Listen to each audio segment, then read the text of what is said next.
So you're thinking of buying your first property. It can be one of the most exciting but also stressful experiences of your life. Everything from mortgages to stamp duty to council tax to brokers, it can get overwhelming very, very quickly. I was fortunate enough to be able to buy my first place at the age of 25, this house I'm living in just now. And through that process, I learned a lot about what to do, but also what not to do when buying your first property. Welcome back to the channel, and if you're new here, I'm Kieran Panchal, and here on this channel, I help you navigate the crazy decade that is your 20s. And so if you're trying to figure out life just like me, consider joining me on this journey by subscribing down below. The first lesson I learned in the search for my first property was to build a compromise list. And what a compromise list is, it's a list of your non-negotiable. It's the things that the property that you're buying, whether you're buying to live in it or buying to let, those things and features that a house or a flat must have. Absolutely non-negotiable. But then also, more importantly, what are those things that maybe you are willing to concede a little bit on, the things that you are and want to compromise on? Now, obviously we all start out the house search with that dream place in mind. You know, we've watched Selling Sunset, we've seen the crazy houses in LA that they send there, and we always set out on this ambition that we're going to find the perfect place that ticks every single one of our boxes. But unfortunately, the reality is, unless you're uber wealthy, you're not gonna find somewhere that ticks every single one of your boxes. And even if you are uber wealthy, it's very unlikely to find somewhere that is just absolutely perfect. And so if you have that list of negotiables and non-negotiables, when you start going to see places, you can start to put things into perspective and go, actually, this place doesn't have this, but that's absolute non-negotiable for me, and so you can remove it from your search. And so for me, for example, a non-negotiable I had was closeness to an underground station. At the time when I bought this place, I was traveling every day into work. Obviously, that's not been the case for the past couple of years, but I wanted to be close to an underground station so I didn't have to take extra buses and extra trains to get into work and into central London.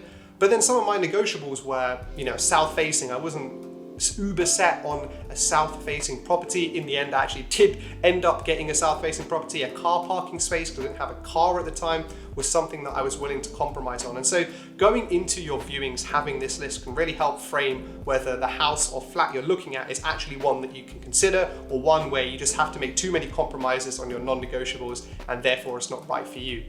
The thing that I didn't do, which I would highly recommend, is to actually build that compromise list before you go start searching for houses. Now, I kind of built it halfway through because I realized I wasn't going to be able to find my dream property. And so I was like, well, what is a must and what is a nice to have? And so what I would suggest is before you start searching, write that list out. It doesn't have to be set in stone, but just start out with what that list might be for you. And then as you go and see properties, things might change. Things might go from non-negotiables to negotiables and the other way around. And it's definitely a big lesson I learned. And if I'm buying property again in the future, which I hopefully will, definitely going to be trying to list out those negotiables and non-negotiables before I start the search. Lesson number 2 is one that I paid pretty close attention to during my house search, and that was to build a future budget. Now, when you're searching for properties, a lot of real estate people, estate agents will give you a lot of information about the upfront costs of buying a property, the deposit or the mortgage stuff, stamp duty and things like that. But there isn't very much help for you to think about what your future operational and running costs of living in that place will be once you're moved in. Now, that's one thing that I was really conscious of. I was thinking, well, I've got, just the mortgage and the council tax and stuff, but what about my utilities? What about the travel where I still need to go to work? What about going out and still having a life? And so by building that future budget when you're doing that house search, you kind of go into things with your eyes wide open, knowing exactly how much money you will have on a monthly basis to do the things that you want to do and live your life, as well as still being able to save and do all of those types of things. Because the worst thing that you can do in a house search and buy somewhere is that you feel trapped in the place you bought because you're having to put so much money in just to live in that space that you can't actually go out and have a good time and live your life, do things with your friends and family, because that is just the worst thing, and you will resent living and buying the place that you did. And so when you're starting your search, and I would highly, I can't stress this enough how important this is, start to think about how much your monthly expenditures will be when you move in. Now, it's not necessarily super easy to do this, so I would use like online calculators and rough estimates. You're never going to know the exact amount, but just have a look at those different websites and just start to get a feel over how much your monthly expenditure is going to be. Now, if the number looks scary to you, then it's probably a good thing that you found out that the number is scary to you before you bought the place, rather than doing those sums afterwards once you've already bought the place and it's too late to back out. And so if you did want to know roughly how much it costs to live alone in London, I made a video that will be linked somewhere up here about how much it costs me on a monthly basis to live in this place and just have a life and work and all that type of stuff. So go check that out if you want a rough idea of monthly expenses. But building that future budget is something that I would highly recommend, something that I put a lot of importance into, and just helped me know that I was going into things with my eyes wide open from a numbers perspective.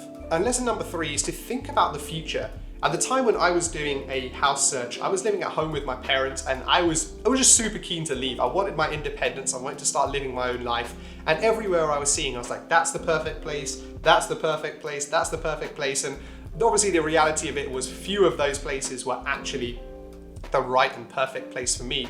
And what I wasn't doing was thinking about the future scenarios. And if I bought this place, what position would that put me in of 5 to 10 years when I wanted to sell that property? Now, it's highly unlikely that the first place you buy will be your home for life. It happens to some people, but on the whole, it's very rare. And so when you buy a place or when you're searching for a place, thinking about what position that will put you in a couple of years' time, be it from if you're buying a house and it's your very first house and you're thinking about schooling maybe, thinking about your future needs rather than just your current needs, means that you can set yourself up for a really fruitful future when it comes to real estate, and also just setting your life up and making it really easy for you. Buying your first property doesn't have to be a scary or daunting process. What I learned through buying this place was that spending time before purchasing to think about what my future needs or future budget or monthly expenditure were allowed me to go into things with my eyes wide open, knowing exactly what my situation was going to be in the future.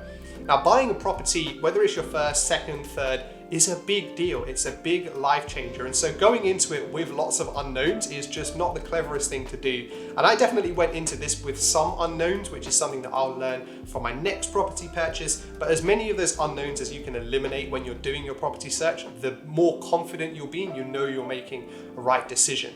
So hopefully you found this video useful. I hope you're successful in your house or flat search, whether it's your first, second, third, fourth, or fifth house. But thank you all for watching, and I'll catch you on the next one.